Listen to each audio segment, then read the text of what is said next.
हमने जो पिछली क्लास में जो है 1857 की क्रांति और छत्तीसगढ़ में क्या क्या विद्रोह हुए वो सब पाठ हमने पिछली क्लास में कवर कर लिया था।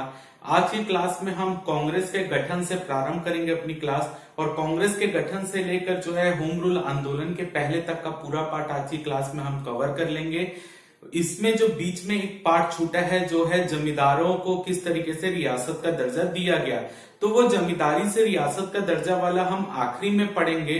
जब हम वो वाला पार्ट, जब रियासतों का विलीनीकरण कैसे हुआ वो वाला पार्ट पढ़ेंगे, तो हम सभी रियासतों को नजर डालते हुए जो है कैसे बना, कब जो है उसका जमींदारी को रियासत का दर्जा मिला, तो एक ही साथ उसको पूरा कवर करेंगे ताकि हमको बार बार अलग अलग जगह में लिख कर पढ़ने की आवश्यकता ना पड़े। इसी के लिए हम वो जमींदारी रियासत वाला पार्ट एक साथ कवर करेंगे। क्लियर है? तो यहां से जो है हम कांग्रेस के गठन से आज प्रारंभ करते हैं। देखिए, जब 1857 की क्रांति हुई थी तो 1857 की क्रांति का सबसे उसके असफल होने का सबसे प्रमुख कारण ये रहता है कि हमारे यहाँ जो है क्रांति अलग अलग जगह में होती है और उसके नेतृत्वकर्ता भी कोई नहीं होते, यानी संगठित रूप से वो क्रांति नहीं हुई रहती।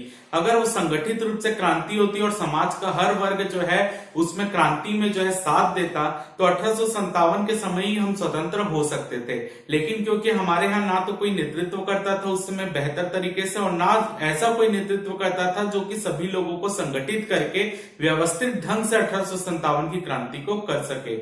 और दूसरी ओर यहाँ पे अंग्रेजों को यह भी डर था उस समय कि 1857 की क्रांति एकदम अचानक से आ गई थी, वो उसके लिए तैयार नहीं थे। अगर कुछ रियासतें जैसे होलकर, सिंधिया, इन लोग अंग्रेजों का साथ नहीं दिए रहते तब भी 1857 क्रांति तब भी सफल हो जाती। तो यहाँ पर जो है भारतीयों को अपनी मांग जो है सरकार तक पहुंचाने के लिए एक मंच की आवश्यकता थी और एक संगठित रूप से प्रयास करने की आवश्यकता थी समाज के हर वर्ग के लिए। और अंग्रेजों को यह आवश्यकता थी कि एक ऐसा मंच भारतीयों को प्रदान किया जाए कि अगर वहां पर सभी लोगों की मांग जो है, भारतीयों की मांग अंग्रेजों तक एक साथ पहुंच जाए, और अगर भारतीय किसी से नाराज है अंग्रेजों की किन्हीं नीतियों से, तो उसको भी जो है अंग्रेजों को पहले ही पता चल जाए कि इस नीति से भारतीय परेशान है तो एक विद्रोह हो सकता है।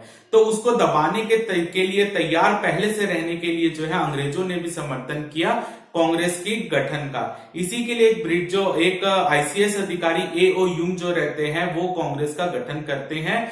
ठीक है, और उसमें जो है सेफ्टी वॉल थ्योरी का सिद्धांत भी कांग्रेस के गठन से संबंधित है। सेफ्टी वॉल क्या होता है? जैसे आप देखिए कुकर में जब भाप भर जाती है तो कुकर सीटी मार देता है। वो क्यों है कि वो इसी से संबंधित होता है कि जो अनाज उसमें अंदर पूरी तरीके से तापमान जो है बढ़ चुका है तो उस तापमान को कम करने के लिए भाप को निकाल देता है। वैसे ही सेफ्टी वॉल क्या करेगा कि जो भारतीय आक्रोशित होकर अपनी मांग को रख रहे हैं और हम उस मांग को पूरा नहीं कर पा रहे, तो हमको पहले ही उससे पता चल जाएगा कांग्रेस की तरफ से, क्योंकि वो भारतीयों की मांग तो ब्रिटिश सरकार के समक्ष रखेंगे क्योंकि हर दल के कोई ना कोई नेता वहां पर मौजूद रहेंगे। तो ब्रिटिशर्स पहले से तैयार रहेंगे कि अगर उनकी मांग नहीं माने, और क्योंकि उनको पता था मांग नहीं मानेंगे तो आंदोलन हो गए, तो वो पहले से तैयार हो जाए। तो वो जो कांग्रेस है एक सेफ्टी वॉल की तरह अंग्रेजों के लिए काम करेगा। तो इसी के लिए जो इसलिए तड़ित चालक का सिद्धांत भी कहते हैं, जैसे कि बिजली गिरती, तड़ित चालक क्या करता है? बिजली को पृथ्वी में अर्थिंग कर देता है। तो वही जो है वैसे ही कांग्रेस भी काम करेगा अंग्रेजों के लिए, इसलिए अंग्रेजों ने भी कांग्रेस का समर्थन कर दिया था उसको बनाने में। तो इसलिए उस समय वायसराय कौन थे? डफरिन थे, जिन्होंने कांग्रेस का गठन कराने में अपनी महत्वपूर्ण भूमिका निभाई। सबसे महत्वपूर्ण भूमिका आईसीएस अधिकारी एओ यूंग ने भूमिका निभाई थी। तो सन 1885 28 दिसंबर 1885 में कांग्रेस का गठन हुआ बंबई के गोकुलदास तेजपाल संस्कृत विद्यालय में। ठीक है, तो यहाँ पर सबसे पहले कांग्रेस के सबसे पहले अध्यक्ष व्योमेश चंद्र बनर्जी बना दिए गए। अपने को क्योंकि सीजी हिस्ट्री पढ़ना है तो अपन इसमें ध्यान नहीं देंगे, सिर्फ अपन को इतना ध्यान देना है कि 1885 में कांग्रेस का गठन हुआ बॉम्बे में। क्लियर है? अब जो है हम यहाँ पर, क्योंकि हमको छत्तीसगढ़ का पार्ट पढ़ना है, तो हम बीच में वो पार्ट को काटते जा रहे हैं जिसमें छत्तीसगढ़ का कोई योगदान नहीं रहा। तो अब हम सिर्फ वही पार्ट पढ़ेंगे जिसमें छत्तीसगढ़ के नेता कांग्रेस के अधिवेशन में शामिल हुए और उससे छत्तीसगढ़ में किस तरीके से राष्ट्रीय आंदोलन प्रेरित हुआ, अब वो वाला पार्ट पढ़ेंगे। तो सबसे पहले देखते हैं कांग्रेस का बंबई अधिवेशन 1889। सबसे पहले कांग्रेस का हर अधिवेशन जो है वो दिसंबर में होता था। अगर कांग्रेस का कोई अधिवेशन दिसंबर के अलावा किसी अन्य महीने में होता था तो उसको बोलते थे विशेष अधिवेशन। ठीक है, तो कांग्रेस का हर साल अधिवेशन होता था। ठीक है, और जो हर साल दिसंबर में जो अधिवेशन होता था उसको बोलते थे वार्षिक अधिवेशन, और जो अधिवेशन दिसंबर में ना होकर किसी अन्य महीने में होता था तो उसको बोलते थे विशेष अधिवेशन। ये आप पढ़ेंगे तो आपको ये समझ आना चाहिए। ठीक है, तो कांग्रेस का बंबई अधिवेशन यानी वार्षिक अधिवेशन है जो कि 1889 में हुआ था। ठीक है, इसके अध्यक्ष थे विलियम बैडरबर्न। विलियम बैडरबर्न जो है वो इस अधिवेशन की अध्यक्षता किए थे।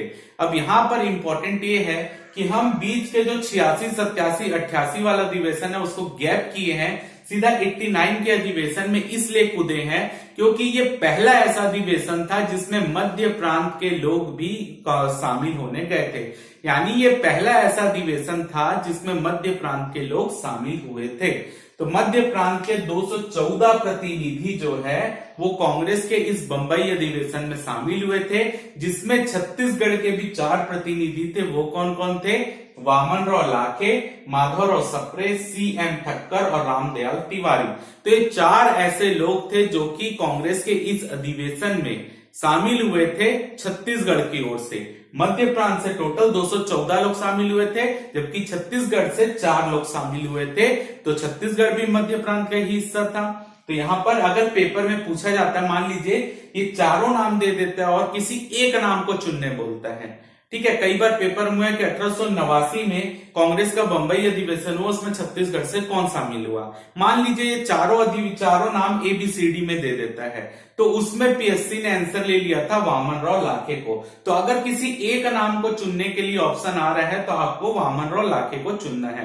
अगर ये चारों नाम दे रहा है या इनमें से कोई 2 नाम दे रहा है और पुट वाला दे रहा है 1 2 2 3, तो आप 2 को चुन लीजिए। लेकिन अगर सिंगल नाम पूछ रहा है तो वामनराव लाखे को आंसर लेना है, क्योंकि PSC लेकर चला है। बाकी ये चारों लोग शामिल हुए थे इस अधिवेशन में।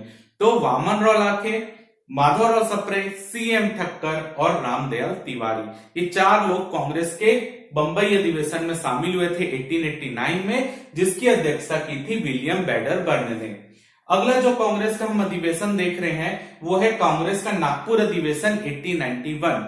ठीक है, तो यहाँ एक चीज आप याद रखिएगा, इस तरीके का भी क्वेश्चन आता है कि छत्तीसगढ़ के नेता सबसे पहले कांग्रेस के किस अधिवेशन में शामिल हुए। तो बंबई अधिवेशन 89, ये भी आपको याद रखना है। इस तरीके से भी पूछा हुआ है क्वेश्चन। अब है कांग्रेस का नागपुर अधिवेशन 1891। यहां पर यह अधिवेशन बहुत ज्यादा इंपॉर्टेंट है। क्यों इंपॉर्टेंट है? तो आपको पता होना चाहिए कि मध्य प्रांत की राजधानी क्या थी? नागपुर थी। तो ये कांग्रेस का पहली बार कोई अधिवेशन मध्य प्रांत की राजधानी नागपुर में हो रहा है, इसलिए यह अधिवेशन भी बहुत ज्यादा इंपॉर्टेंट बन जाता है।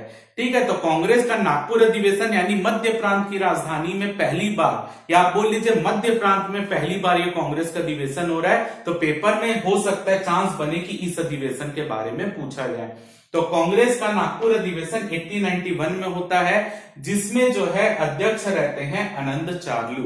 ठीक है, तो आनंद चार्लू जो रहते हैं इस अधिवेशन के अध्यक्ष रहते हैं। इस अधिवेशन में मुख्य रूप से 2 तरीके की मांग उठती है कि यहाँ पर क्या रहता है, जो ब्रिटिश सरकार रहती है वो 2 प्रकार के नए कर ऐड कर देती है, नहर कर और जंगल कर। तो नहर कर और जंगल कर का विरोध इस अधिवेशन में होता है।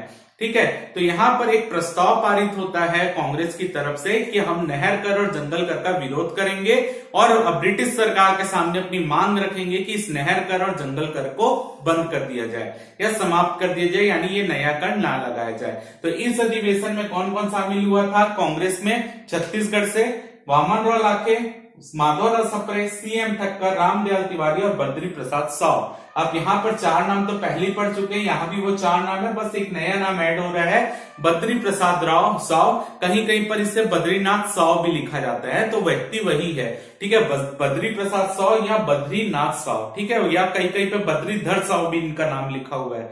ठीक है, तो एक्चुअल नाम था बद्री प्रसाद साव, तो आप इसको लेकर चल सकते हैं। ठीक है। अगर कहीं कहीं अगर मान लीजिए कोई दूसरी बुक से लिया तो बद्रीधर लिखा रहा है 100, तो वो भी यही व्यक्ति है। ठीक है। तो यहाँ पर आपको याद रखना है कि ये 5 लोग यहाँ पर शामिल हुए थे और इस अधिवेशन में यह तय हुआ था कि नहर कर और जंगल कर का विरोध किया जाएगा और अपनी मांग ब्रिटिश सरकार के समक्ष रखी जाएगी। तो ये हो गया 1891 कांग्रेस का नागपुर अधिवेशन। मध्य प्रांत में पहली बार कांग्रेस का अधिवेशन हुआ था। अब हम आगे बढ़ते हैं और यहां पर देखते हैं छत्तीसगढ़ में अकाल व चीफ कमिश्नर का दौरा 1894। ठीक है। तो यहां पर जो है 1892 में मध्य प्रांत का जो कमिश्नर बनता है उसका नाम रहता है वुडवर्ड। ठीक है। मध्य प्रांत का कमिश्नर बनता है जिसका नाम रहता है वुडवर्ड। इस समय क्या होता है कि 1894 के आसपास जो है छत्तीसगढ़ में अकाल पड़ जाता है, सूखा पड़ रहा है। सूखा लगातार 2-3 साल से पड़ता है, अकाल कहलाता है। तो यहाँ पर अकाल पड़ जाता है और लोगों के पास खाने पीने की कमी हो जाती है। तो इस समय जो हमारे नागपुर के यानी मध्य प्रांत के कमिश्नर रहते हैं वुडवर्ड, वो जो है रायपुर का दौरा करने के लिए आते हैं 1894 में। ठीक है। तो यहाँ पर 1894 में जो वुडवर्ड रहते हैं वो रायपुर के दौरे में आते हैं और 20 जनवरी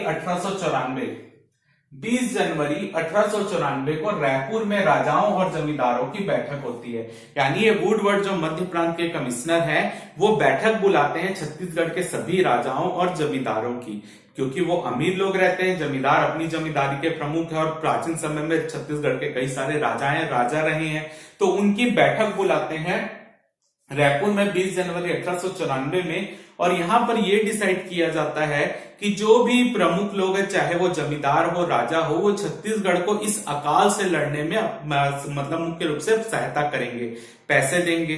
ठीक है। ताकि लोगों के पास जो अनाज की कमी है उसकी पूर्ति की जा सके। तो यहां पर डिसाइड होता है कि रायपुर के जितने भी रायपुर में सभा होती है उसमें डिसाइड होता है कि जितने भी जमींदार हैं और जितने भी राजा हैं, जो अमीर लोग हैं, वो मदद करेंगे किसकी? अकाल पीड़ित लोगों की। ठीक है। अगली बार क्या होता है 1899-1900 में 1899-1900 में पुनः अकाल पड़ जाता है। इस बार अकाल केवल छत्तीसगढ़ के क्षेत्र में नहीं, पूरे भारत में अकाल पड़ता है। तो छत्तीसगढ़ में भी अकाल की स्थिति आई जाती, सूखा पड़ता है। तो यहां पर जो है 17 मार्च 1900 में बिलासपुर में एक सभा होती है। 17 मार्च 1900 में बिलासपुर में एक सभा होती है और अंग्रेज ब्रिटिश अधिकारी जो वहां पे मौजूद रहते हैं वो ये बोलते हैं कि यहाँ पर जो है जितने भी अमीर लोग हैं एक फंड की व्यवस्था करते हैं जिसका नाम रखते हैं इंडियन चैरिटेबल फंड। ठीक है। आपको याद रखना है कि इंडियन चैरिटेबल फंड का गठन किया जाता है 1899-1900 में, जब यहां पर जो है 17 मार्च 1900 में बिलासपुर में सभा होती है जिसमें ब्रिटिश अधिकारी बोलते हैं कि हम एक फंड का निर्माण करते हैं जिसमें यहाँ के जितने अमीर लोग हैं वो चंदा देंगे। ठीक है। उसमें चंदा देकर वो पैसे को इकट्ठा करेंगे और उस फंड का प्रयोग जब भी छत्तीसगढ़ में अकाल पड़ेगा या सूखा पड़ेगा या छत्तीसगढ़ जो है कठिनाइयों का सामना करेगा तो हम इस फंड का प्रयोग करेंगे इस छत्तीसगढ़ को इस कठिनाइयों से निकालने के लिए। ठीक है। यानी सूखा पड़ा तो लोगों को अनाज बांटेंगे, इस तरीके के लिए यहाँ पर एक फंड का निर्माण किया गया 17 मार्च 1900 को, जिसको इंडियन चैरिटेबल फंड बोला गया। इसमें जो है 6,000 रुपए का चंदा जमा हुआ। जितने भी अमीर लोग थे वहां के, इन्होंने जो है 6,000 रुपए इसमें चंदा देकर जमा कर दिया। अब यहाँ पर ये 6,000 रुपए चंदा हुआ तो उस समय छत्तीसगढ़ में सूखा पड़ा हुआ है, तो मुख्य रूप से चंदा क्यों इकट्ठा किया गया था? सूखे से निकालने के लिए छत्तीसगढ़ को। लेकिन ब्रिटिश अधिकारी क्या करने लगे कि सामान्य जनता को पैसा देने के बजाय जो चंदा इकट्ठा हुआ उसका वो दुरुपयोग करने लगे और उसका प्रयोग अपने व्यक्तिगत रूप से ब्रिटिश अधिकारी करने लगे। तो इस जो घटना हुई कि यहाँ पर जो व्यक्तिगत रूप से उस पैसों को यूज किया जाने लगा ब्रिटिश अधिकारी के द्वारा, तो यहाँ पर जो छत्तीसगढ़ में कांग्रेसी नेता थे जिनका नाम था माधवराव सप्रे, उन्होंने जो है इन घटना को, इस चैरिटेबल फंड का जो दुरुपयोग हो रहा है उसको जनता के सामने उजागर करने के लिए एक पत्रिका का प्रकाशन प्रारंभ किया जो कि जाना गया छत्तीसगढ़ मित्र के नाम से, जो कि एक मासिक पत्रिका थी। तो छत्तीसगढ़ मित्र का प्रकाशन प्रारंभ हुआ सन 1900 में। मासिक समाचार पत्र है और जिसका प्रकाशन कहां से हो रहा था? पिंडरा रोड से हो रहा था। ठीक है। ये भी क्वेश्चन पूछा गया है। और छत्तीसगढ़ मित्र का प्रकाशन कब से प्रारंभ हुआ? 1900 में। ये भी क्वेश्चन पूछा गया है। मासिक समाचार पत्र था, ये भी क्वेश्चन पूछा गया है। तो यहाँ पर आपको याद रखना है कि छत्तीसगढ़ मित्र लगातार 3 वर्ष तक छपती रही थी। उसके बाद जो है यहाँ पैसों के अभाव के कारण इस पत्रिका को बंद कर दिया गया। इस पत्रिका का जो मूल्य था वो था 1.5 रुपए, यानी जो सामान्य जनता थी वो 1.5 रुपए वार्षिक देकर इस पत्र को हर महीने प्राप्त कर सकती थी। इसके अलावा अगर कोई स्टूडेंट थे, जो विद्यार्थी थे, उनको ये समाचार पत्र वार्षिक में जो है 1.25 रुपए में पड़ता था। ठीक है, 1.25 रुपए वो जमा करे, हर महीने जो है उनको इस विद्यार्थी को समाचार पत्र मिलेगा। अगर कोई जमींदार इस समाचार पत्र को लेना चाहता था तो उसको 5 रुपए वार्षिक रूप से पे करना पड़ता था। तो ये 3 वर्ष तक छपता रहा, लेकिन अंत में जो है पैसों की कमी होने के कारण इस समाचार पत्र का प्रकाशन बंद कर दिया गया। अब यहाँ पर एक इंपॉर्टेंट ये बात है कि हम केवल यही पढ़ते रहते हैं कि इस पत्रिका के संपादक जो थे वो माधवराव सप्रे थे, लेकिन एक संपादक और थे इस पत्रिका का जिनका नाम था रामराव चिंचोलकर। पेपर में आया हुआ क्वेश्चन है। तो इस पत्रिका के जो संपादक थे, माधवराव सप्रे भी संपादक थे, रामराव चिंचोलकर भी संपादक थे। और यहाँ इस पत्रिका के जो मालिक थे, यानी इस पत्रिका के जो मालिक थे, प्रोपराइटर जिसको बोला जाता है, वो थे वामनराव लाखे। ठीक है, केवल इस पत्रिका के संपादन का काम किए थे माधवराव सप्रे और रामराव चिंचोलकर, लेकिन इस पत्रिका के प्रोपराइटर यानी मालिक थे वामनराव लाखे। लेकिन अभी तक पीएससी में जो भी क्वेश्चन पूछा है कि छत्तीसगढ़ पत्रिका का प्रकाशन किसने किया, तो उसमें हर बार माधवराव सप्रे ही आंसर होता था। एक बार रामराव चिंचोलकर को भी ऐड किया गया तो वो दोनों आंसर लिया गया। आज तक प्रोपराइटर के बारे में नहीं पूछा गया कि इस पत्रिका के प्रोपराइटर यानी मालिक कौन थे, तो वो थे वामनराव लाखे। क्लियर है। तो इस पत्रिका में मिनिमम जो है 32 पेज रहते थे और मैक्सिमम 240 पेज रहते थे, क्योंकि एक बार जेल पत्रिका में भी कितने पेज थे ये पूछा गया, इसलिए हम इसको भी पढ़ लेते हैं कि मिनिमम 32 पेज थे, मैक्सिमम 240 पेज थे। अब यहां पर जो है छत्तीसगढ़ मित्र जो है, इसमें जैसे इन घटनाओं का भी जो भी समाचार रहते थे वो भी उसमें छपते थे, और साथ ही साथ जो लेखक हैं उनकी उस घटना के ऊपर टिप्पणियां भी छपती थी, यानी उनका व्यू क्या है इस घटना के ऊपर वो भी छापा जाता था। इसके अलावा अन्य साहित्य जो राष्ट्रीय आंदोलन को प्रेरित करने वाले साहित्य है वो भी इसमें छापे जाते थे। तो इसमें समाचार भी रहता था, समाचार जो आ रहा है उसके ऊपर टिप्पणियां यानी लेखक के व्यू भी नीचे रहते थे, और साथ ही साथ जो है यहाँ पर साहित्य भी इसमें छपते थे। लेकिन तो शुरू के 1 साल तो मतलब उसमें समाचार छपे, लेकिन आगे चलकर जो है 2 साल जो है उसमें साहित्य पूर्ण अधिकतर जो थे साहित्य छपा करते थे। ठीक है, जिसके कारण जो है यहाँ पर जो है 3 साल बाद पैसों की कमी के कारण ये समाचार पत्र बंद हो जाता है। क्लियर है। अब यहाँ पर जो है हम प्रमुख रूप से एक चीज देखते हैं कि पेपर में क्वेश्चन आता है कि किन किन 19वीं शताब्दी में किन किन संगठनों की स्थापना बिलासपुर में हुई, 19वीं शताब्दी में किन किन संगठनों की स्थापना रायपुर में हुई। इस तरीके का क्वेश्चन लगभग पिछले 2-3 साल से पूछे जा रहे हैं। तो यहाँ पर अब हम देखते हैं कि सामाजिक व सांस्कृतिक संगठन की स्थापना यानी राष्ट्रीय आंदोलन को प्रेरित करने के लिए कौन कौन से संगठन की स्थापना बिलासपुर में हुई, रायपुर में, अब हम वो देखते हैं। तो सबसे पहला संगठन था कवि समाज। कवि समाज की स्थापना 1897-98 में हुई है। ये संगठन की स्थापना हुई है राजिम में, जिसके प्रमुख थे सुंदरलाल शर्मा। ठीक है, कई बुक में जो है इसका सन जो है अलग अलग मिलता है। मैंने जो है इसका स्रोत जो है जो पंडित सुंदरलाल शर्मा के ऊपर बुक लिखी है ऋषिराज पांडे ने, जो कि हिंदी ग्रंथ एकेडमी के द्वारा प्रकाशित है, उनके उसका स्रोत लेकर मैंने यहाँ पर बताया है कि कवि समाज की स्थापना 1897-98 में हुई है। रांची में हुई थी, पंडित सुंदरलाल शर्मा इसके प्रमुख थे, और यहाँ पे जो है पंडित सुंदरलाल शर्मा इस समाज के महामंत्री भी थे। ठीक है, तो पंडित सुंदरलाल शर्मा ऐसे नहीं कि इस अचानक से संगठन की स्थापना कर दिए। पंडित सुंदरलाल शर्मा इस समय केवल 17 वर्ष के थे जब ये कवि समाज की स्थापना उन्होंने किया, क्योंकि उस समय जो राजिम का क्षेत्र था वो वहां पर बहुत सारे कवि ऐसे थे जो कि अपना साहित्य लिखा करते थे। ठीक है, और वो अलग अलग जगहों पर रहकर लिखते थे। तो यहाँ पर जो है पंडित सुंदरलाल शर्मा एक कवि जिनका नाम था विश्वनाथ दुबे। विश्वनाथ दुबे से प्रेरित होते हैं और एक ऐसे संगठन की स्थापना करते हैं जहां पर सभी कवि को एक मंच दिया जाए और सभी कवि यहां पर आए, उनकी आपस में बातचीत हो और वो जो है अपने जो भी उनके सुझाव है एक दूसरे को दें और एक कवियों के लिए बैठने का और एक सम्मेलन करने का मंच प्रदान किया सुंदरलाल शर्मा ने। और कवि समाज की स्थापना 1897-98 में रांची में किए। और अगर पूछा जाए कवि समाज की स्थापना में करने के पीछे सुंदरलाल शर्मा किससे प्रेरित हुए थे, तो वो थे विश्वनाथ दुबे। ठीक है, विश्वनाथ दुबे के विचारों से प्रेरित हुए थे। अगला जो है हम देखते हैं कि रायपुर में कौन कौन से संगठनों की स्थापना हुई है 19वीं शताब्दी में। तो वो है, पहला है लाइब्रेरी एंड साइंटिफिक एसोसिएशन। आपको याद रखना है, कॉपी में भी रायपुर और बिलासपुर का अलग अलग लिखना है।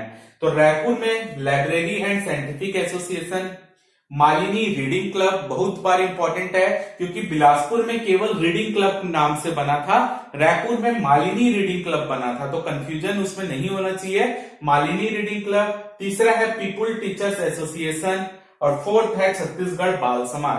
तो ये 4 संगठन जो है जिनकी स्थापना रायपुर में हुई है। ठीक है, library and scientific association, Malini reading club, people teacher association और छत्तीसगढ़ बाल समाज। अब हम देखते हैं कि बिलासपुर में किन किन संगठनों की स्थापना हुई है। तो बिलासपुर में हुई है बुद्धि प्रकाश सभा, रीडिंग क्लब और बंगाल नागपुर रेलवे इंस्टीट्यूट। बुद्धि प्रकाश सभा, रीडिंग क्लब और बंगाल नागपुर रेलवे इंस्टीट्यूट, तो ये इनकी स्थापना हुई है बिलासपुर में। यहां पर इनकी स्थापना कौन कौन से सन में हुई है ये हमको कहीं नहीं मिलता है, केवल ये स्थापना इस 19वीं शताब्दी में हुई है, केवल हमको इतनी जानकारी मिलती है। तो आपको केवल किस तरीके से पढ़ना है, बिलासपुर में कौन कौन से संगठन थे, रायपुर में कौन कौन से थे, राजिम में कौन कौन से थे, इस तरीके से बस इसको पढ़ना है। अगला हम देखते हैं 1904 में जो पंडित सुंदरलाल शर्मा रहते हैं वो राजिम में ब्रह्मचर्य आश्रम की स्थापना करते हैं। ठीक है, पंडित सुंदरलाल शर्मा राजिम में 1904 में ब्रह्मचर्य आश्रम की स्थापना करते हैं। इस आश्रम में जो विद्यार्थी आते थे उनको संस्कृत भाषा में शिक्षा दी जाती थी। ठीक है, संस्कृत भाषा में अध्यापन का काम जो है इस ब्रह्मचर्य आश्रम में किया जाता था और यहाँ पर जो है विद्यार्थियों को धोती पहन के, खादी के वस्त्र पहनकर आना होता था और यहाँ पर जो है उनको शिक्षा के साथ साथ समाज सुधार के कार्य में कैसे हिस्सा लेना है वो भी सिखाया जाता था। और यहाँ पर स्कूल के बाहर जो है रोज एक हांडी यानी मटका टांगा जाता था और उसमें जो आसपास के लोग हैं, वो जो स्थानीय लोग हैं, उसमें कुछ चावल डाला करते थे, कोई दूसरा अनाज डाला करते थे। तो जो उसमें जो इकट्ठा होता था वही भोजन पकाकर आश्रम में विद्यार्थियों को दिया जाता था, यानी स्थानीय लोगों के मदद से आश्रम चलाया जा रहा था। तो ब्रह्मचर्य के आश्रम की स्थापना 1904 में राजिम में पंडित सुंदरलाल शर्मा ने की थी, जहां पे संस्कृत भाषा में अध्यापन कार्य होता था। 1904 में ही राजिम में जो है वाचनालय की स्थापना हुई। ठीक है, ये भी वाचनालय जो था मुख्य रूप से कवियों को ही मंच प्रदान करने के लिए था। जिस तरीके से कवि समाज था वैसे ही एक और वाचनालय बनाया गया पंडित सुंदरलाल शर्मा के द्वारा 1904 राजिम में ही। इस वाचनालय का नाम 1914 में बदल कर दिया गया मन्नूलाल वाचनालय। ठीक है, मन्नूलाल वाचनालय इस वाचनालय का नाम किया गया और जब आगे चलकर पंडित सुंदरलाल शर्मा की मृत्यु हो जाती है तो इसी वाचनालय का नाम बदल कर दिया जाता है पंडित सुंदरलाल शर्मा वाचनालय। तो आपको बस याद रखना है कि 1904 में राजिम में भी वाचनालय की स्थापना हुई थी। ठीक है, यहाँ पर कवियों के बैठने की एक जगह बनाई गई थी जहां पर वो बैठकर एक लाइब्रेरी टाइप का आप समझ लीजिए, जहां पर उनका सम्मेलन होता था, वो अपने बैठकर साहित्य लिखा करते थे। तो 1904 में राजिम में वाचनालय, 1914 में इसी वाचनालय का नाम मन्नूलाल वाचनालय किया गया जो कि एक स्वयं साहित्यकार थे और बाद में इसका नाम पंडित सुंदरलाल शर्मा वाचनालय कर दिया गया। अब यहाँ पर जो है अगला कांग्रेस का बनारस अधिवेशन 1905। कांग्रेस का बनारस अधिवेशन 1905 जिसकी अध्यक्षता करते हैं गोपाल कृष्ण गोखले। ठीक है, गोपाल कृष्ण गोखले इसकी अध्यक्षता करते हैं। कांग्रेस का बनारस अधिवेशन 1905। इस अधिवेशन में छत्तीसगढ़ से शामिल होते हैं वामन राव लाखे, रविशंकर शुक्ल, गजाधर साव, राम गोपाल तिवारी, बद्री प्रसाद साव और माधवराव सप्रे। आपके लिए कौन कौन शामिल हुए हैं यहाँ पर ये ज्यादा इंपॉर्टेंट नहीं है। ठीक है, कि कौन कौन शामिल हुए, केवल मैं आपको बताने के लिए जो है इसको बता रहा हूं कि वामन राव लाखे, रविशंकर शुक्ल, गजाधर साव, बद्रीनाथ, प्रदीप प्रसाद साव, राम गोपाल तिवारी और माधवराव सप्रे शामिल हुए। आपके लिए जो यहाँ पर इंपॉर्टेंट तथ्य है वो ये है कि इस अधिवेशन में जो है बाल गंगाधर तिलक भी शामिल हुए थे और माधवराव सप्रे इस समय बाल गंगाधर तिलक से परमिशन मांगते हैं कि उनकी एक पत्रिका जो केसरी नाम से प्रकाशित हो रही थी मराठी भाषा में, उस पत्रिका का प्रकाशन जो माधवराव सप्रे वो हिंदी में करना चाहते थे। इसी के लिए हिंदी में उस केसरी का प्रकाशन करने के लिए जो है यहाँ पर बाल गंगाधर तिलक से परमिशन मांगते हैं माधवराव सप्रे, और बाल गंगाधर तिलक अपनी मराठी पत्रिका का प्रकाशन हिंदी में करने की परमिशन दे देते हैं माधवराव सप्रे को, और उसके बाद उनकी जो पत्रिका हिंद केसरी के नाम से प्रकाशित होती है। ठीक है, जो आगे चलकर जिसके कारण केसरी के प्रकाशन के लिए जो बाल गंगाधर तिलक है वो जेल जाते हैं, उनके राजद्रोह का मुकदमा चलता है, और माधवराव सप्रे को हिंद केसरी के प्रकाशन के लिए जेल जाना पड़ता है। वो आगे हम अपनी क्लास में देखेंगे। तो यहां तक जो है हमने बनारस अधिवेशन तक कवर किया है। अब हम देखेंगे किस तरीके से प्रांतीय राजनीतिक सम्मेलन होते हैं और किस तरीके से सूरत अधिवेशन वाली फूट पड़ती है और कैसे कैसे कौन कौन से प्रकाशन माधवराव सप्रे करते हैं। अब हम वो वाला पार्ट कवर करते हैं। आप इसका स्क्रीनशॉट ले लीजिए।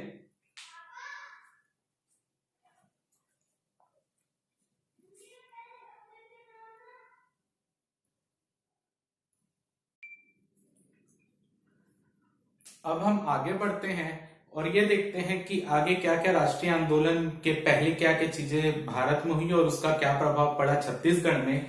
तो अब हमारा अगला टॉपिक है बंगाल विभाजन और स्वदेशी आंदोलन और उसका प्रभाव छत्तीसगढ़ में। देखिए, उस समय जो भारत में राजनीति का सबसे प्रमुख केंद्र था वो हमारा बंगाल ही था।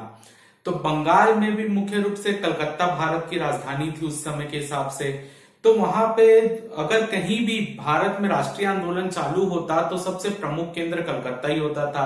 चाहे या बंगाल में ही अधिकतर जो थे कृषि आंदोलन, किसान आंदोलन हो रहे थे, बंगाल से सटे क्षेत्रों में ही किसान आंदोलन हो रहे थे।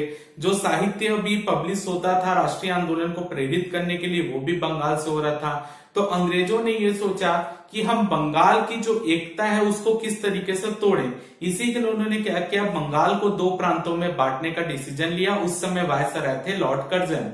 बंगाल को दो भागों में बांटा गया, पूर्वी बंगाल और पश्चिम बंगाल। पूर्वी बंगाल में जो है मुख्य रूप से बांग्लादेश और पाकिस्तान का क्षेत्र आता था, जहां पे जो थे मुस्लिम जो थे वो मेजोरिटी थी और हिंदू माइनॉरिटी थी। और दूसरी तरफ जो था वो पश्चिम बंगाल था, जिसमें पश्चिम बंगाल, बिहार, उड़ीसा के क्षेत्र आते थे, जहां पर जो थी मुख्य रूप से हिंदू मेजोरिटी थी और मुस्लिम माइनॉरिटी थी। यानी एक जगह हिंदू ज्यादा, दूसरी तरफ मुस्लिम ज्यादा। तो जहां हिंदू ज्यादा होंगे वो और मुस्लिमों की संख्या कम होगी, वहां पर हिंदू जो है वो मुस्लिम को डोमिनेट करेंगे, और जहां पर मुस्लिम की संख्या ज्यादा और हिंदू की कम है वहां पे मुस्लिम हिंदू को डोमिनेट करेंगे। तो ये थी फूट डालो और शासन करो की नीति, जिसके तहत बंगाल को दो भागों में बांट दिया गया। तो बंगाल विभाजन का 1905 में बांटने का निर्णय लिया गया, जिसके विरोध में जो है स्वदेशी आंदोलन प्रारंभ किया गया। क्योंकि मुख्य रूप से भारत में जो थी सभी विदेशी वस्तुएं बेची जाती थी, तो अंग्रेजों को पैसों का नुकसान या व्यापार का नुकसान कैसे हो सकता था कि हम जो है विदेशी वस्तुओं के प्रयोग को बंद कर दे, उसके बदले स्वदेशी वस्तुओं का प्रयोग चालू कर दे। तो ये बंगाल विभाजन को बंग भंग बोला जाता है, और उसके विरोध में पूरे भारत में चालू हुआ स्वदेशी आंदोलन, और छत्तीसगढ़ में भी स्वदेशी आंदोलन प्रारंभ हुआ। तो ये था बंगाल विभाजन। इसके पहले जो बंगाल विभाजन हुआ था, इसमें हमारी 5 जो रियासतें थी उत्तर छत्तीसगढ़ की, वो बंगाल से छत्तीसगढ़ में मिलाई गई थी। जो सरगुजा के आसपास के क्षेत्र थे वो हम रियासत वाले पार्ट में अलग से पढ़ेंगे, इसलिए हम उसको यहाँ पर डिस्कस नहीं करेंगे। तो यहाँ पर जो है मुख्य रूप से बंगाल विभाजन का जो विरोध हुआ था 1905 में, बिलासपुर में बंगाल विभाजन का विरोध किया था, जिसमें ताराचंद ने महत्वपूर्ण भूमिका निभाई थी। तो सबसे पहले जो बंगाल विभाजन का विरोध हुआ था 1905 बिलासपुर में, जिसमें ताराचंद ने महत्वपूर्ण भूमिका निभाई थी। इसके बाद जो है कलकत्ता में कांग्रेस का कलकत्ता अधिवेशन होता है 1906 में, जिसके प्रमुख अध्यक्ष रहते हैं दादा भाई नौरोजी। यानी कलकत्ता अधिवेशन 1906 में दादा भाई नौरोजी की अध्यक्षता में होता है, और यहाँ पर यह डिसाइड किया जाता है कि हम स्वदेशी वस्तुओं का प्रयोग करेंगे, ठीक है, ताकि हम अंग्रेजों को नुकसान पहुंचा सके। ठीक है, तो इसमें जो है इस अधिवेशन में शामिल होते हैं वामन राव लाखे, पंडित रविशंकर शुक्ल और माधवराव सप्रे।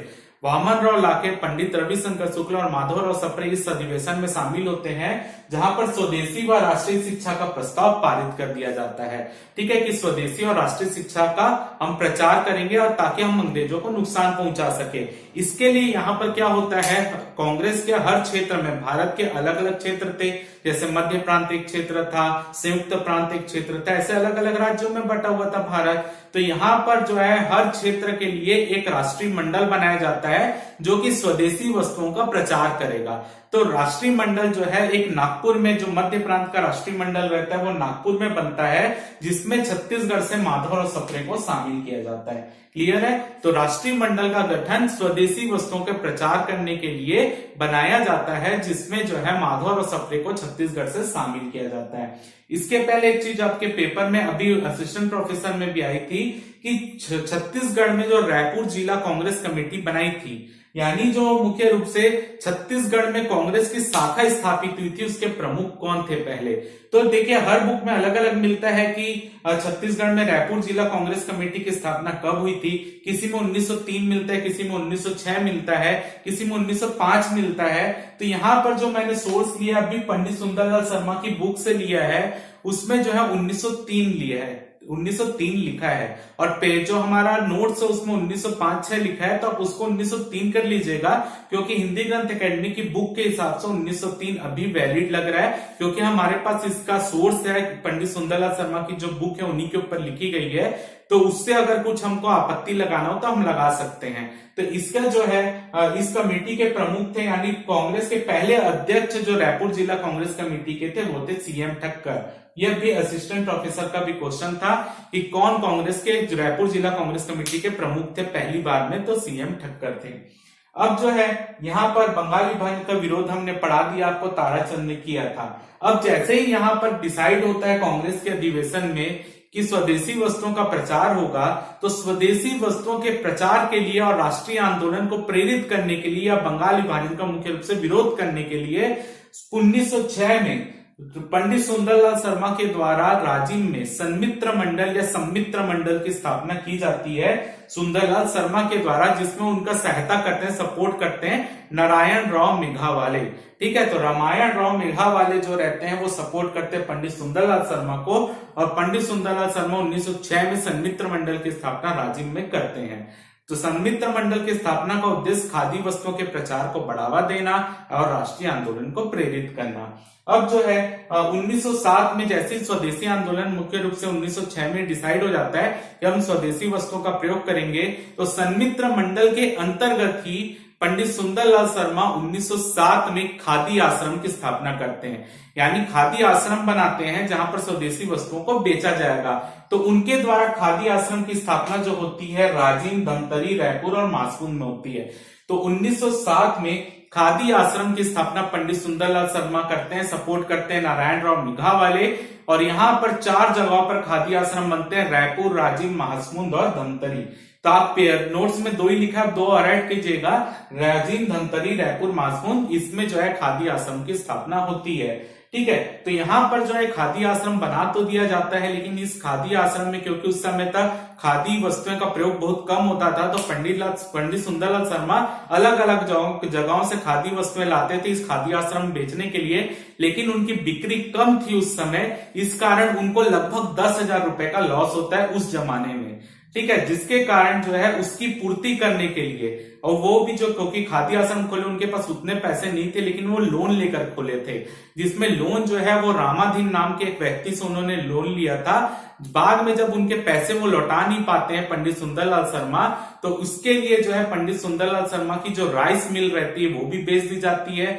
वो चमसूर गांव के जो प्रमुख रहते हैं, माल गुजार रहते हैं, वो भी उनका गांव उनके हाथ से चला जाता है। तो वो उन्हीं चीजों को बेचकर, उनकी संपत्ति को बेचकर वो जो है वो रामाधीन नामक व्यक्ति के कर को या लोन को पटाते हैं। ठीक है, तो ये खादी आश्रम से उनकी पूरी संपत्ति जो है वो खत्म हो जाती है पंडित सुंदरलाल शर्मा की, लेकिन वो राष्ट्रीय आंदोलन में आगे चलकर और प्रेरित करते हैं और लोगों को राष्ट्रीय आंदोलन में शामिल होने के लिए उत्साहित करते हैं। अब अगला पॉइंट हम यहाँ पर देखते हैं, मध्य प्रांत में राजनीतिक सम्मेलन। तो मध्य प्रांत में भी मुख्य रूप से हमको जो अभी तक 3 राजनीतिक सम्मेलन अभी हम देखेंगे, प्रथम, द्वितीय और तृतीय। तो प्रथम राजनीतिक सम्मेलन की भी जो सन है वो हर जगह अलग अलग मिलती, कहीं 1903 मिल रहा है, कहीं 1905 मिल रहा है, कहीं 1906 मिल रहा है, ये अलग अलग मिलता है। ठीक है, तो नोट्स में हमने लिखा है 22 अप्रैल 1903, तो उसको जो है, क्योंकि अभी हिंदी ग्रंथ अकेडमी के 2-3 बुक और है, उसमें 1905 दिया है, तो आप उसको एडिट करके 1905 कर लीजिएगा या आप नया नोट्स बनाइएगा। तो मध्य प्रांत का प्रथम राजनीतिक सम्मेलन जो है वो 22 अप्रैल 1905 को होता है, जिसका स्थान रहता है नागपुर। यानी अब मध्य प्रांत में भी राजनीतिक सम्मेलन प्रारंभ होता है और नागपुर में इसकी अध्यक्षता करते हैं दादा साहब खापर्डे। हमको ये इसका कोई महत्व नहीं है पेपर की दृष्टि से कि ये पेपर में आएगा, केवल हमको आगे के आंदोलन की भूमिका बनाना है, इसलिए हम इसको देख रहे हैं। द्वितीय राजनीतिक सम्मेलन जो है वो जबलपुर में होता है 1906 में। अब जो हमारा इंपॉर्टेंट पार्ट है कि तीसरा राजनीतिक सम्मेलन, वो इंपॉर्टेंट है। तो यहां पर द्वितीय राजनीतिक सम्मेलन 1906 में जब होता है जबलपुर में, तो यहां पर यह डिसाइड होता है कि अब जो मुख्य रूप से जितने भी लोग हैं जो कांग्रेस के सम्मेलन में आते हैं वो खादी के वस्त्रें पहनकर आएंगे। ठीक है, यानी खादी वस्त्रों में वो पहनकर आएंगे, ये डिसाइड यहीं पर हो जाता है। लेकिन जब बंगाल विभाजन होता रहता है तो वहां पर कांग्रेस के 2 विचारधारा उभर कर सामने आती है।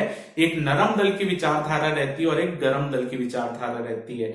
गरम दल वाले ये मानते थे कि वो अंग्रेजों का जो भी विरोध करे, ठीक है, अंग्रेजों का जो भी उन्होंने नया कानून ला रहे हैं, जो भी ला रहे हैं, उनका प्रत्यक्ष रूप से सामने विरोध करें और हम अंग्रेजों को नुकसान पहुंचाएं, तभी वो हमारी बातें मानेंगे। लेकिन जो नरम दल की विचारधारा रहती है, जो 1885 में कांग्रेस का गठन करवाती है, उनकी विचारधारा ये रहती है कि हम अंग्रेजों का सिर्फ विरोध करेंगे, अगर अंग्रेज हमारी बात मान ले तो ठीक, नहीं माने तो नहीं, बस हम उनसे निवेदन करेंगे कि आप ये काम हमारे पक्ष में करें, मान ले तो ठीक, नहीं माने तो भी ठीक। तो ये विचारधारा जो है वो बंगाल विभाजन में उभर कर सामने आ जाती है। बंगाल विभाजन में जो स्वदेशी आंदोलन हम ये सब पढ़ रहे हैं, ये सब गरम विचारधारा थी। गरम दल की जो विचारधारा थी वो ये थी कि हम अंग्रेजों का विरोध करें, क्योंकि स्वदेशी आंदोलन से तो अंग्रेजों को नुकसान होना था। तो यहां पर भी जो है 1906 में जो है, यहां पर जब दूसरा राजनीतिक सम्मेलन होता है तो छत्तीसगढ़ के या मध्य प्रांत के लोगों में भी ये दिक्कत आती है कि वो जो मुख्य रूप से स्वदेशी वस्तुओं का प्रचार हो, इसी के लिए ये डिसाइड होता है कि स्वदेशी वस्तुएं ही पहनकर हम इस सम्मेलन में शामिल हो। यानी 1906 में ये डिसाइड हो जाता है कि हम स्वदेशी वस्त्र पहनेंगे। तो यहाँ पर नरम दल और गरम दल की जो विचारधारा 1905 से बनते आ रही थी, तो यहाँ पर बहुत ज्यादा मतभेद हो जाता है। ठीक है, और वो मतभेद तीसरे राजनीतिक सम्मेलन में स्पष्ट रूप से सामने आ जाता है। भारत लेवल में तो सूरत अधिवेशन में स्पष्ट होता है, लेकिन मध्य प्रांत में ये जो है दूसरे राजनीतिक सम्मेलन में स्पष्ट होने लग जाता है। और तीसरा राजनीतिक सम्मेलन जो है 1907, 19 मार्च 1907 को रायपुर में तीसरा राजनीतिक सम्मेलन होता है, जिसके मुख्य रूप से अध्यक्ष रहते हैं केलकर और स्वागत अध्यक्ष रहते हैं हरि सिंह गौर। नोट्स में ये उल्टा लिखा गया, इसको भी आप इसको बोल रहा हूं इसलिए कि ये वाला पार्ट आप अपनी कॉपी में अलग से नोट कर लें। ठीक है, तो अध्यक्ष रहते हैं केलकर, स्वागत अध्यक्ष रहते हैं हरि सिंह गौर।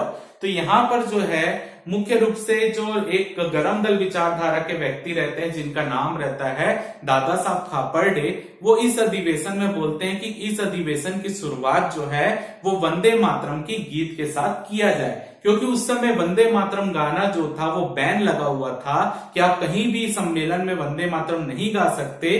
तो जो नरम दल विचारधारा के लोग रहते हैं वो उनको मना कर देते हैं कि आप वंदे मातरम से शुरुआत नहीं कर सकते।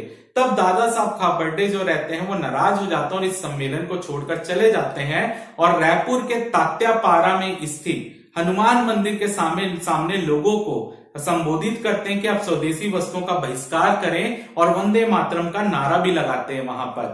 ठीक है, तो यहां पर जब जो दादा साहब खापर्डे नाराज होकर निकल जाते हैं वहां से, तो रविशंकर शुक्ला जो है नरम दल के लोगों को समझाने का प्रयास करते हैं कि हम वंदे मातरम गीत से ही शुरुआत करते हैं। तो वह नरम दल वाले भी मान जाते हैं, लेकिन दादा साहब खापर्डे सम्मेलन में वापस नहीं आते। तो तीसरा राजनीतिक सम्मेलन 1907 में रायपुर में होता है। अध्यक्ष रहते हैं केलकर, स्वागत अध्यक्ष रहते हैं हरि सिंह गौर। तो यहाँ पर जो है 2 विचारधारा अलग बढ़ जाती है, नरम दल विचारधारा और गरम दल की विचारधारा। ठीक है, तो नरम दल वाले कौन कौन थे उनको देख लेते हैं। Hari Singh Gaur, doctor Magholkar, Kelkar, Devendra Nath Chaudhary, CM Thakkar, doctor Munje. Doctor Munje का नाम अलग अलग बुक में अलग अलग मिलता है, नरम दल गरम दल में, तो इसको जो है आप नरम दल में मानकर चलिएगा, ठीक है। तो नरम दल में जो है डॉक्टर मुंजे है। अगला है गरम दल में कौन थे, दादा साहब खापर्डे, रविशंकर शुक्ल, माधवराव सप्रे, ठाकुर हनुमान सिंह, लक्ष्मण राव उदगीरकर और ठाकुर छेदीलाल। दादा साहब खापर्डे, रविशंकर शुक्ल, माधवराव सप्रे, ठाकुर हनुमान सिंह, लक्ष्मण राव उदगीरकर और ठाकुर छेदीलाल। यहां पर आप कॉपी में नोट कीजिएगा कि दादा साहब खापर्डे का एक्चुअल नाम जो था वो था श्री गणेश कृष्ण। गणेश कृष्ण जो था वो दादा साहब खापर्डे का एक्चुअल नाम था। क्लियर है। इसके अलावा एक व्यक्ति थे ई राघवेंद्र राव। ई राघवेंद्र राव जो थे वो पहले नरम दल विचारधारा के थे, लेकिन फिर वो बाल गंगाधर तिलक के विचारों से प्रभावित होते हैं, उसके बाद वो गरम दल विचारधारा के हो जाते हैं। तो ई राघवेंद्र राव प्रारंभ में तो नरम दल विचारधारा के थे, लेकिन आने वाले समय में वो गरम दल विचारधारा के हो जाते हैं, ठीक है। और रविशंकर शुक्ल जो थे वो मुख्य रूप से गरम दल विचारधारा के थे। आगे चलकर हम बहुत से स्टूडेंट क्वेश्चन पूछते थे यूट्यूब में कि पंडित सुंदरलाल शर्मा कौन सी विचारधारा के थे। आगे हम देखेंगे कि वो भी गरम दल की विचारधारा के थे, ठीक है। तो यहां पर जो है अब होता है कांग्रेस का सूरत अधिवेशन 1907। तो 1906 में पंडित सुंदरलाल शर्मा क्या करते हैं, कांग्रेस की सदस्यता को ग्रहण करते हैं। 1906 में पंडित सुंदरलाल शर्मा जो रहते हैं वो कांग्रेस की सदस्यता को ग्रहण करते हैं।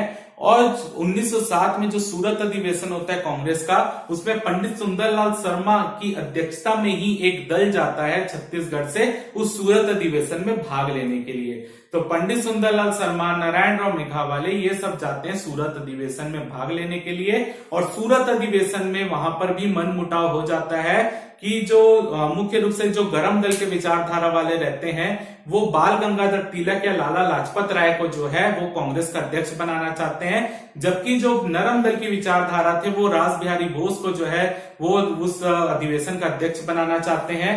वहां पे जो गरम दल विचारधारा के लोग थे उन्होंने भी ये मांग रखी कि हम स्वराज की मांग जो है वो खुलेपन पे रखते हैं, क्यों हम दबकर बात करें। तो ये 10-15 मिनट की बैठक चलती है और नरम दल और गरम दल में विभाजन हो जाते हैं, यानी कांग्रेस स्पष्ट रूप से विभाजित हो जाती है पहली बार राष्ट्रीय लेवल में नरम दल और गरम दल में। तो इस बीच बचाव में पंडित सुंदरलाल शर्मा और नारायण राव मेघावले तिलक जी के सपोर्ट में रहते हैं, ठीक है। तब वहां से इस अधिवेशन के बाद जो है ये वापस आते हैं और पंडित सुंदरलाल शर्मा के द्वारा जो है 1907 में जो है राष्ट्रीय सेवा दल का गठन किया जाता है। इस राष्ट्रीय सेवा दल का प्रमुख काम जो था तिलक जी की विचारधाराओं को प्रचारित करना था। तो राष्ट्रीय सेवा दल का गठन पंडित सुंदरलाल शर्मा के द्वारा इस अधिवेशन के बाद में किया जाता है। अगला जो है 1907-08 में ही विद्यार्थी आंदोलन होता है। ये पहला विद्यार्थी आंदोलन था राजनांदगांव के या छत्तीसगढ़ के इतिहास का ये पहला विद्यार्थी आंदोलन था।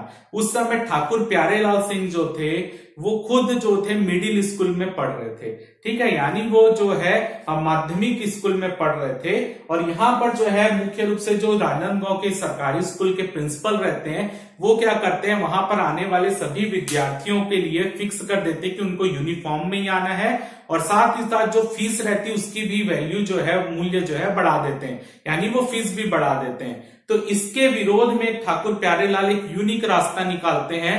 वो क्या करते हैं कि स्कूल में मुख्य रूप से स्कूल में जो यूनिफॉर्म रहते हैं विचित्र विचित्र ड्रेस पहनकर जाते हैं। कभी पैर में एक मोजा पहनेंगे, एक मोजा नहीं रहेगा, शर्ट में एक बाहा नहीं रहेगा और एक तरफ बाही रहेगी। तो उनको देख के लोग बहुत ज्यादा हंसने लगते हैं। यहाँ पर उनका यूनिक तरीका रहता है विरोध करने का यूनिफॉर्म का, क्योंकि वहां की जो गरीब लोग ही सरकारी स्कूल में पढ़ने जा रहे हैं तो वो फीस देने के लिए तो बाध्य, मतलब फीस तो उनके पास पैसे नहीं रहते, तो यूनिफॉर्म कहां से खरीदेंगे, फीस कहां से भरेंगे, जो बढ़ा दी गई है। फिर उसके बाद जो है पहले तो ठाकुर प्यारेलाल जो रहते हैं वो यूनिक तरीके से इसका विरोध करते हैं। उसके बाद वो छात्र लोगों को इकट्ठा करते हैं और एक जुलूस निकालते हैं। अंत में ब्रिटिश सरकार जो है वो हार मानती है और जो स्कूल की बढ़ाई हुई फीस रहती है वो भी वापस ले लेती है, और यूनिफॉर्म जो फिक्स किया गया था कि पहन के आना है वो भी कैंसिल कर दिया जाता है। तो ये पहला विद्यार्थी आंदोलन था 1907-08 में जो ठाकुर प्यारेलाल के नेतृत्व में राजनांदगांव में हुआ था। इसके बाद जो है 9 जून 1908 में, क्योंकि जो बाल गंगाधर तिलक रहते हैं उनकी एक पत्रिका निकलती है केसरी, उसमें जो है उनके द्वारा जो लेख लिखे जाते हैं उनको उस लेख के ऊपर जो है ब्रिटिश सरकार एक्शन लेती है और तिलक जी को गिरफ्तार कर लेती है 9 जून 1908 को। कि केसरी के प्रकाशन के लिए जो है तिलक जी को गिरफ्तार कर लिया जाता है। तो तिलक जी की गिरफ्तारी के विरोध में जो है छत्तीसगढ़ में छात्र आंदोलन होते हैं, रायपुर में होता है, बिलासपुर में होता है, दुर्ग में होता है विद्यार्थी आंदोलन, और राजनांदगांव में भी विद्यार्थी आंदोलन इस समय होता है। इसमें जो है ठाकुर प्यारेलाल के नेतृत्व में राष्ट्रीय आंदोलन या विद्यार्थी आंदोलन होता है, जिसमें विद्यार्थी जो रहते हैं अपने स्कूलों में राष्ट्रीय ध्वज को फहराते हैं। इसमें ठाकुर प्यारेलाल का सपोर्ट करते हैं नंदलाल झा। तो नंदलाल झा और ठाकुर प्यारेलाल के नेतृत्व में राजनांदगांव में राष्ट्रीय आंदोलन होता है या विद्यार्थी आंदोलन होता है तिलक जी की गिरफ्तारी के विरोध में। अगला देखते हैं हिंद केसरी का प्रकाशन। अभी तक हमने देखा तिलक जी के द्वारा केसरी का प्रकाशन हो रहा था, उसके पहले हमने देखा बनारस अधिवेशन में जो है माधवराव सप्रे बाल गंगाधर तिलक से परमिशन मांगते उनकी जो पत्रिका उसका हिंदी में प्रकाशन करने के लिए, क्योंकि वो मराठी में रहती है। तो 1907 में नागपुर से जो माधवराव सप्रे रहते हैं सबसे पहले जो है हिंद केसरी का प्रकाशन करते हैं, यानी केसरी का हिंदी में अनुवाद करके सबसे पहला अंक प्रकाशित होता है 1907 में। ठीक है, इसमें उनके द्वारा जो है कुछ लेख लिखे जाते हैं। ये उपाय टिकाऊ नहीं, देश की दुर्दशा, बम गोले का रहस्य। तिलक जी केसरी में जो रहते हैं देश सेवक नाम से एक लेख लिखते हैं, उसका हिंदी में देश की दुर्दशा नाम से वो प्रकाशित करते हैं। बम गोले का रहस्य जो है वो हिंदी में प्रकाशित करते हैं, जो काला पानी का हिंदी रूपांतरण थी। और एक ये उपाय टिकाऊ नहीं नाम का एक लेख लिखते हैं। तो इनके प्रकाशन के लिए जो है माधवराव सप्रे को भी गिरफ्तार कर लिया जाता है और उनके ऊपर भी राजद्रोह का मुकदमा चलता है। 21 अगस्त 1908 को माधवराव सप्रे को अंग्रेज बोलते हैं कि ब्रिटिश सरकार कि आप हमसे क्षमा मांग लीजिए, आप अगर हमसे क्षमा मांग लेंगे हम आपको छोड़ देंगे। क्योंकि बाल गंगाधर तिलक पहले गिरफ्तार हो गए थे 1908 में, 1908 से 14 तक उनको 6 साल की सजा हुई थी। तो यहाँ पर इनको भी सजा हो रहती है माधवराव सप्रे को, तो इनको बोलते हैं आप क्षमा मांग लीजिए, हम आपको छोड़ देंगे। तो यहाँ पर माधवराव सप्रे तैयार नहीं होते कि क्षमा मांगेंगे, लेकिन जो माधवराव सप्रे के भाई रहते हैं, छोटे भाई, वो सरकारी नौकरी में रहते हैं उस समय, तो उनको अंग्रेज प्रताड़ित करने लगते हैं कि हम आपको नौकरी से निकाल देंगे। ये तो वो जो है इस अंग्रेजों के प्रताड़ित करने से वो परेशान हो जाते हैं और उनको प्रेरित करते हैं कि आप अपने भाई को बोलो क्षमा मांगे। ठीक है, नहीं मांगेंगे तो हम आपको सरकारी नौकरी से निकाल देंगे।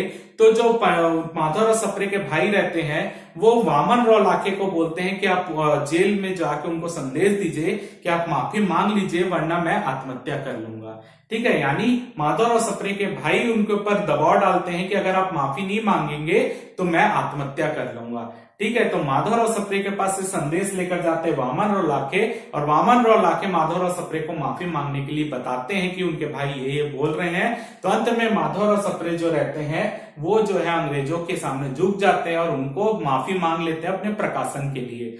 जिसके बाद जो है 3 नवंबर 1908 को माधवराव सप्रे को जेल से रिहा कर दिया जाता है। माधवराव सप्रे के जो माफी मांगी गई उससे जो उनके समर्थक रहते हैं वो काफी दुखी होते हैं और रायपुर में पूरे उनके पुतले जलाए जाते हैं माधवराव सप्रे के कि आप हमको राष्ट्रीय आंदोलन के लिए प्रेरित करते हैं और खुद जो है माफी मांगकर जेल से बाहर आ रहे हैं। जिससे माधवराव सप्रे भी काफी नाराज होते हैं, निराश हो जाते हैं और अपने आप को घर में बंद कर लेते हैं। और इस समय वो कुछ साहित्य पढ़ते हैं कि जो मुख्य रूप से जो है संत रामदास की रचना दासबोध रहती है उसको वो इस समय पढ़ते हैं और इसका जो है वो हिंदी रूपांतरण करते हैं और 2 पार्ट में इस दासबोध को डिवाइड करते हैं, रामचरित्र और एकनाथ चरित्र।